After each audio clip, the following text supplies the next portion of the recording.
Hello, I'm Dr. Geoffrey Otieno from the Technical University of Kenya, where I am the director of the School of Chemistry, and I'm a member of the Kenya Chemical Society, where I sit in the governing council. So today's topic, we are going to look at security vulnerability with a focus on chemicals. So the objective of this talk is to establish the very basic understanding of vulnerability assessments, how vulnerability assessment is relevant to chemical facilities, and the role of vulnerability assessments in risk management. Let's define a few terms.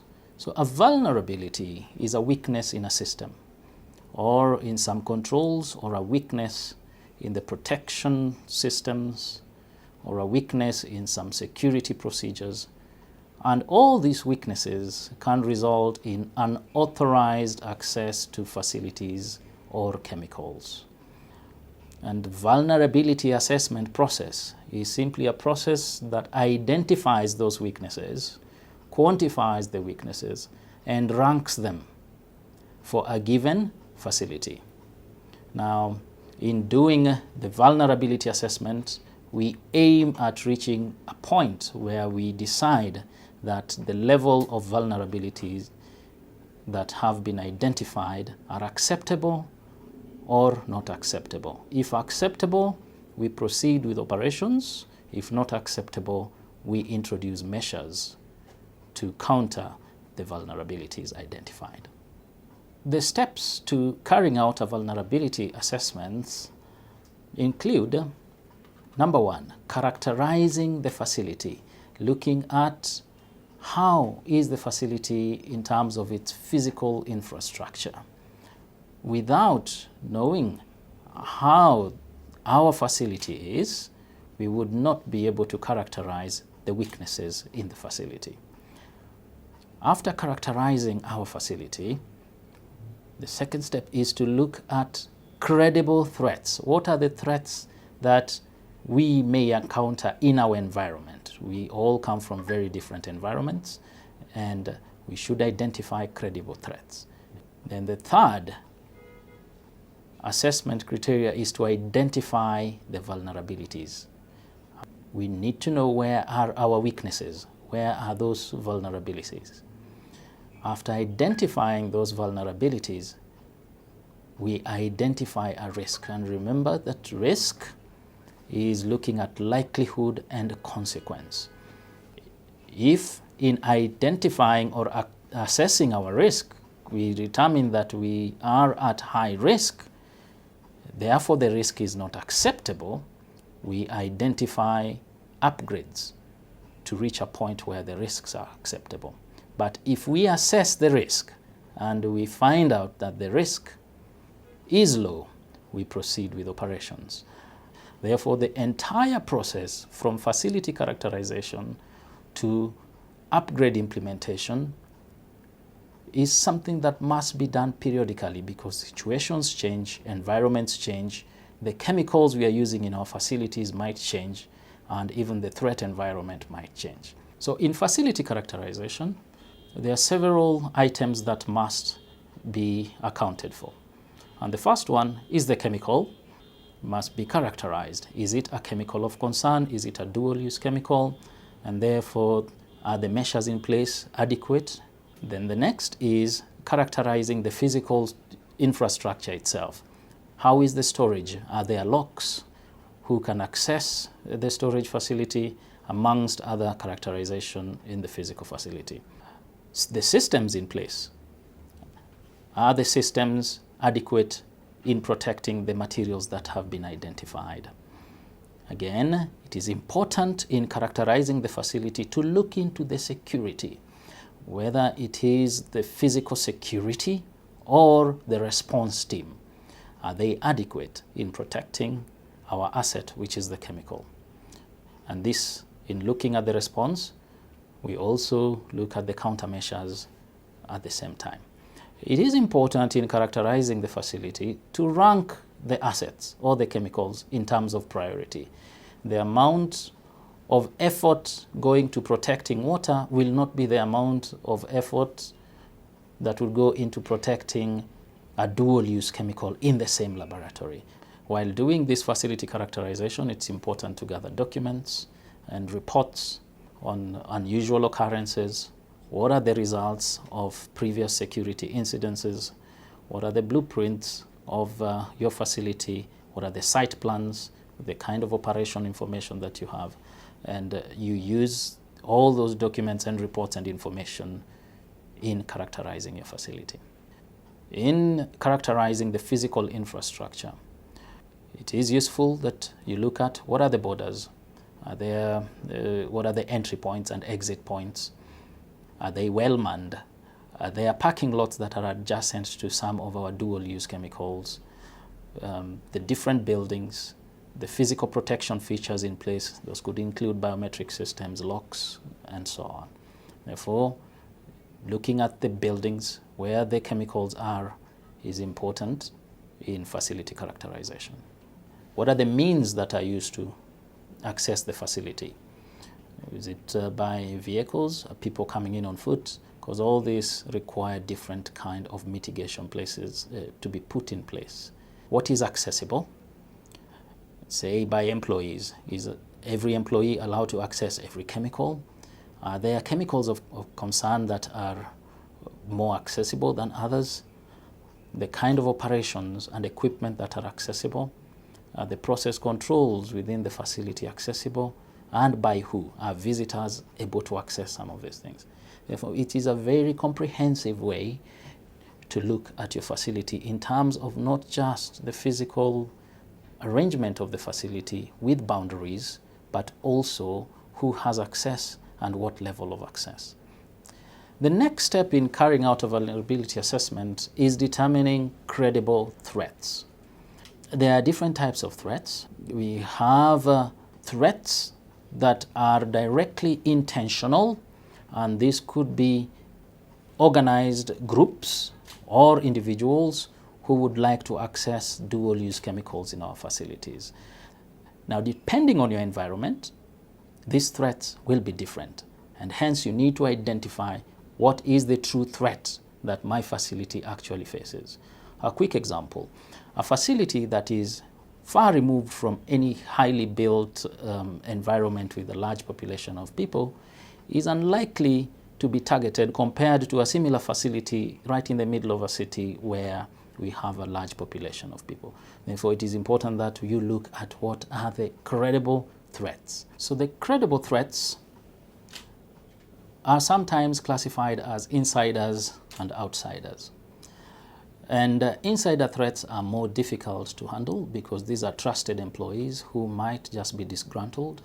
Outsider threats are more easier because as they approach, they can easily be identified in terms of the proper measures being put in place. There's also a difficult class of malicious actors to handle, which is a collusion between an insider and an outsider. This kind of threat can be difficult to identify because you have an insider actor who's assisting an outsider. The credible threats must be assessed and establish what is the basis for the threat. Why do they want to access the facility?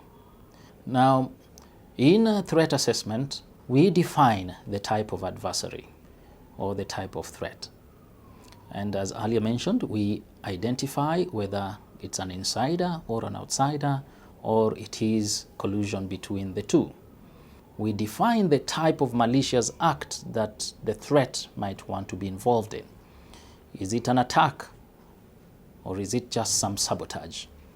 Now, we also have to define the characteristics of this threat. What are they going to use in trying to access the facility or the chemicals of interest? The third step in vulnerability assessment is identifying the vulnerabilities or the weaknesses. We look at the combination of the attractiveness of the facility or the asset to be targeted and the amount of countermeasures that are provided for the asset or the facility. Now, the target attractiveness is simply the measure of a facility or the asset in the eyes of the potential aggressor. And this is influenced by the function of this asset or its symbolic importance. And in this case, the very important chemicals, say for an attack, would be more attractive to the threat compared to chemicals that are not of significant importance. There are several factors that need to be taken into account while identifying the vulnerabilities or the weaknesses. And these include the least protected features of your facility would be very attractive. The easiest system features to defeat, for example, a weak lock, or the worst consequence possible from an intrusion. Now, in characterizing vulnerabilities or the facility, we identified that we need to know our facility. What are the operating environments? What are the operating conditions? These also are important when identifying vulnerabilities. For example, a facility environment where there is no personnel on site at given times becomes very attractive, and therefore that is a vulnerability right there. Or a facility where the emergency conditions are not quick could be attractive to an aggressor. So how do we rate the vulnerabilities after identifying these vulnerabilities or weaknesses?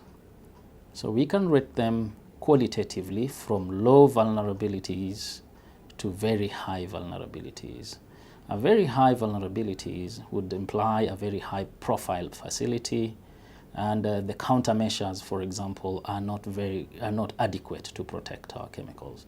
On the other hand, a low vulnerability rating would imply a facility that is not very high profile, and the target might not result in a large impact in terms of causing harm. Now, the fourth step in carrying out vulnerability assessment is looking at the consequences. And again, we can qualitatively look at these consequences from minor consequences to devastating consequences, where minor consequence would imply there's not significant impact to people or the operations in a facility. On the other hand, where the consequence is devastating, it would imply that an attack by an intruder would result in loss of life, injury, significant loss of material or damage to the facility. And the fifth step while carrying out vulnerability assessment is to determine risk acceptability. After we've done the vulnerability assessment and we have mapped our risks as either low or high, we determine whether the risks are acceptable or not. Very high risks, obviously, will not be acceptable, and upgrades will be necessary. On the other end, low risks would mean that the risks are acceptable, and hence we proceed with our operations. In case where we have high vulnerabilities or risk has been mapped to be very high, it is important that we identify upgrades. The upgrades could be physical upgrades to the facility so that access is more controlled, or it could just be upgrades in terms of operations, and this could cover policy, among other documented operational procedures. Therefore, the sixth step is very important in cases where we have identified very high vulnerabilities. Upgrades will be imperative. So the final step is identifying upgrades in cases where we have vulnerabilities that are not acceptable. We move ahead to identify methods or ways to mitigate these high risks. And the mitigation process should consider the policies, the physical protection that is in place. Also important to consider the response forces, if any, that are in place, infrastructural improvements, and also looking at any safety elements that might need to be improved. After identifying the upgrades, it is important to implement these upgrades such that we minimize these vulnerabilities to acceptable levels. So in summary, we have discussed that vulnerability is simply a weakness in a system.